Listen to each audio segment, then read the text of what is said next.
2025-এর আইপিএলে কলকাতা নাইট রাইডার্সের অধিনায়ক কি হতে চলেছেন রিঙ্কু সিং? অন্তত এমনই খবর পাওয়া যাচ্ছে। 2025-এ আইপিএলের নিলামের আগে প্রত্যেক দিনই কোনো না কোনো নতুন খবর আসছে।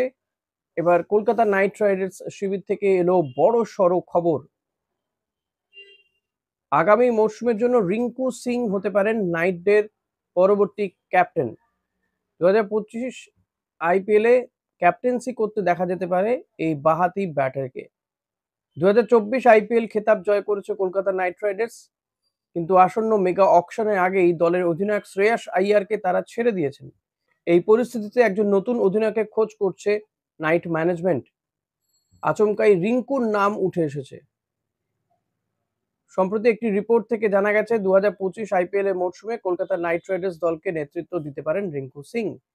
গুজরাট টাইটান্সের বিরুদ্ধে শেষ 5টি বলে 5 ছক্কা হাঁকিয়ে কলকাতা নাইট রাইডার্সকে হারা ম্যাচ জিতিয়েছিলেন তিনি।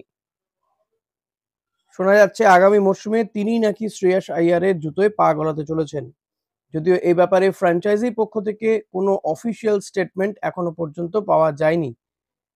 আসন্ন আইপিএল টুর্নামেন্টের জন্য কেকেআর মোট 6 জন ক্রিকেটারকে রিটেন করেছে। তারা হলেন বরুণ চক্রবর্তী, রিঙ্কু সিং, রমনদীপ সিং, হর্ষিত রানা, আন্দ্রে রাসেল এবং সুনীল নারিন। কলকাতা নাইট রাইডার্সের এই তালিকায় 4 জন ক্যাপ্ট ক্রিকেটার এবং 2 জন আনক্যাপ্ট ক্রিকেটার রয়েছেন। পাশাপাশি এই মরশুমে রিঙ্কু স্যালারি কার্যত রকেট গতিতে বৃদ্ধি পেয়েছে। 55 লাখ থেকে শটান 13 কোটি টাকায় পৌঁছে গিয়েছে। পাশাপাশি বরুণ চক্রবর্তী, সুনীল নারিন এবং আন্দ্রে রাসেলকে 12 কোটি টাকা করে দেওয়া হচ্ছে, আর 4 কোটি টাকা করে পাচ্ছেন হর্ষিত রানা এবং রমনদীপ সিং।